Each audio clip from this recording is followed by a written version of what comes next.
Louvado seja nosso Senhor Jesus Cristo.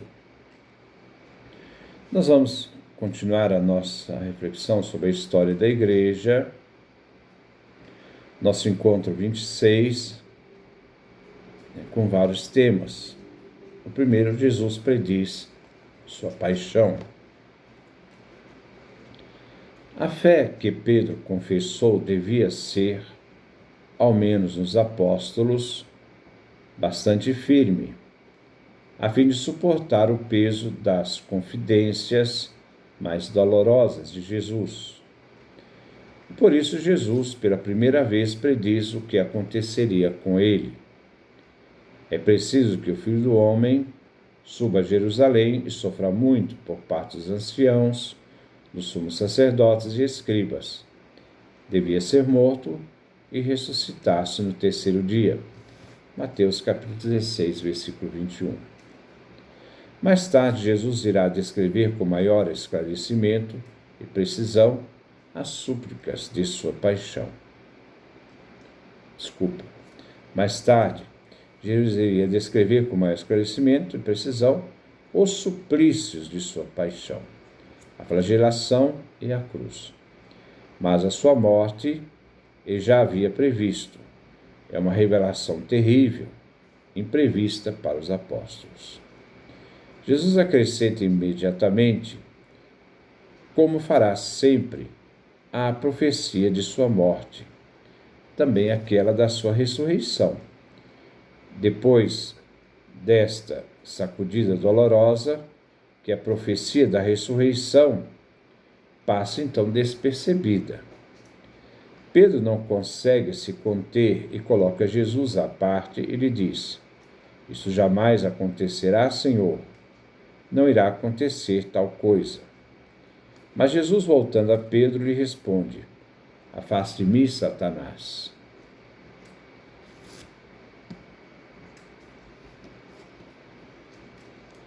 Você é para mim causa de escândalo, pois não pensas como Deus, mas como homem. Pedro cala humildemente, dolorosamente, sem entender ainda.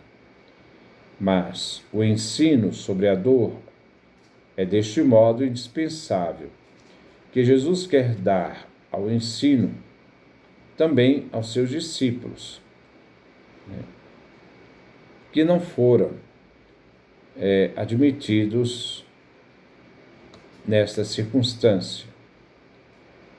Nós vamos ver a comunicação dos segredos messiânicos. Marcos capítulo 8, versículos 34 a 38. Então Jesus chamou a multidão, os discípulos, e lhes disse: "Se alguém quer me seguir, renuncie a si mesmo, tome a sua cruz e me siga.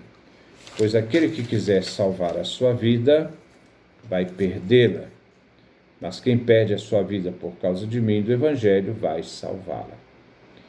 Com efeito, que adianta o homem ganhar o mundo inteiro se perde a sua própria vida? Que é que um homem poderia dar em troca de sua própria vida? Se alguém se envergonhar de mim, das minhas palavras, diante dessa geração adúltera e pecadora, também o Filho do Homem se envergonhará dele, quando vier na glória de seu Pai com seus santos anjos." Jesus já tinha repelido muitas vezes aos seus discípulos. Jesus tinha já repetido muitas vezes aos seus discípulos as condições requeridas àqueles que o queriam seguir. Mas depois dessa predição da paixão, tal ensino é particularmente urgente. Às vezes, quando eu dou alguns enganos, porque às vezes na minha própria letra, às vezes quando eu escrevo, eu escrevo com tanta, às vezes, rapidez que às vezes eu leio, mas era o contrário, eu leio errado. Podemos ver desde então o que significa seguir Jesus. Depois dessa predição, Jesus toma 3 apóstolos ainda numa cena mais solene que a transfiguração. Na cena, toma Jesus 3 apóstolos, Pedro, Tiago e João, e sobe a montanha para rezar. Durante a oração, ele se transfigura, tendo a seu lado Moisés e Elias, e segundo São Lucas, falavam sobre sua morte em Jerusalém, Lucas 9, capítulo 31. Na cena, Pedro intervém querendo permanecer no monte, onde ele queria fazer 3 tendas. Uma para Jesus, outra para Moisés, outra para Elias. A revelação do Pai se faz ouvir. Este é meu filho predileto, em quem coloco a minha complacência, escutai-o. Ao descer do monte, Jesus proíbe os discípulos de falar daquilo que eles testemunharam, a não ser quando o Filho do Homem ressuscitasse. Marcos capítulo 9, versículo 9. Nisto vemos manifestar a economia providencial da revelação cristã. Esta foi a manifestação mais esplêndida da vida de Jesus, junto a seus discípulos, que formavam somente 3, e que deviam guardar segredo até a sua ressurreição. Podemos encontrar esse relato também na carta de São Pedro, na segunda epístola, capítulo 1, versículo 16 a 19. Os discípulos. Depois das grandes revelações que caracterizavam o verão do ano 29, Jesus irá abandonar a Galiléia e se dirigirá para Jerusalém para as festas solenes, atravessando a Samaria. Irá pregar na Pérea e aí se retirar no deserto. Não podemos ver os detalhes dessas passagens de Jesus, só informações formais. 2 fatos importantes chamam a atenção. O primeiro é o recrutamento e a formação dos discípulos, e o segundo, a pregação de Jesus em Jerusalém. Em Cesareia de Filipe, capítulo 8, versículo 27,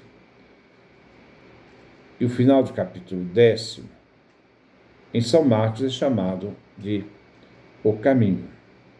Jesus faz a formação dos discípulos, preparando-os ao que irá acontecer em Jerusalém, sua morte e ressurreição. No caminho, Jesus irá instruir seus discípulos. Desde o início de seu ministério público, vimos Jesus chamar 12. E reconhecemos estes apóstolos como testemunhas oculares. A eles Jesus irá confiar a igreja, com exceção de Judas Iscariotes, que se afastou do grupo de Cristo, traindo-o. Pedro é o chefe do colégio apostólico, que irá propor a escolha de outro para o lugar de Judas Iscariotes. Atos capítulo 1, versículo 21 a 22. Mas este grupo de apóstolos forma um grupo de discípulos, fiéis que seguiam a Jesus, e foram preparados por ele para dar continuidade à missão que o Pai havia entregue ao próprio Jesus. Como o Pai me enviou, eu também vos envio. João capítulo 20, versículo 21. Competia agora a eles dar continuidade à missão, tendo como Jesus a autoridade que os envia. Jesus exigia àqueles que o queriam seguir, mais de perto, que abandonassem família, bens e terra. Vemos várias admoestações de Jesus a este grupo de discípulos e o resultado do abandono como a confiança total em Jesus. Lucas capítulo 12, versículo 32 a 34. Haviam cristãos, podemos dizer discípulos, que não deixaram casa para seguir Jesus: Marta, Maria, Lázaro, Zaqueu, Nicodemos, José de Arimateia. Havia um desafio para aqueles que quisessem ser perfeitos, que deveriam abandonar as riquezas com Jesus, como vimos no jovem rico, Lucas capítulo 18, versículo 22 a 23. Os seguidores de Jesus não se resumiu em 12. Outros discípulos também o seguiram. Vemos em Lucas capítulo 10, versículo de 1 a 12, que Jesus os chama né? Não somente a segui-lo, mas a anunciar o Evangelho. Marcos capítulo 10, do versículo de 1 a 12. A missão de Jesus, que ele deu aos 12, agora também confia a 72 discípulos, enviando-os em missão.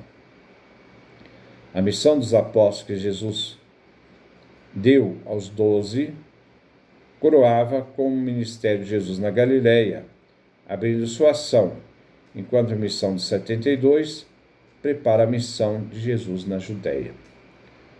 O mesmo que aconteceu com os 12, que retornam após a missão dada por Jesus, acontece com os 72 que retornam cheios de alegria. Lucas capítulo 10, versículo 17. A reação de Jesus foi de profunda alegria. Lucas capítulo 10, versículo 21 a 24. Nessa hora, Jesus se alegrou no Espírito Santo e disse: Eu te louvo, Pai, Senhor do céu e da terra, porque escondeste essas coisas aos sábios inteligentes e as revelastes aos pequeninos. Sim, Pai, porque assim foi do teu agrado. Meu Pai entregou tudo a mim. Ninguém conhece quem é o Filho, a não ser o Pai, e ninguém conhece o Pai, a não ser o Filho, aquele a quem o Filho quiser revelar. E Jesus voltou-se para os discípulos e lhes disse, em particular: Felizes os olhos que veem o que vocês veem, pois eu vos digo que muitos profetas quiseram ver o que vós vedes e não puderam, quiseram ouvir o que vós ouvis e não puderam ouvir. Essa declaração de Jesus, tão luminosa, que Mateus, Marcos e Lucas conservaram, esclarece toda a história evangélica e faz entender o valor infinito desta revelação que foi esperada com tanta impaciência pelos profetas, mas foi desprezada pela maior parte dos judeus, das autoridades. Sabemos que tudo que os evangelistas nos transmitem já havia sido perpassada pela experiência da ressurreição, mas expressa a mensagem de Jesus que irá marcar o mundo onde o Evangelho foi pregado. Depois nós vamos dar continuidade. Que Deus nos dê a sua graça, a sua bênção, a sua face resplandeça sobre nós.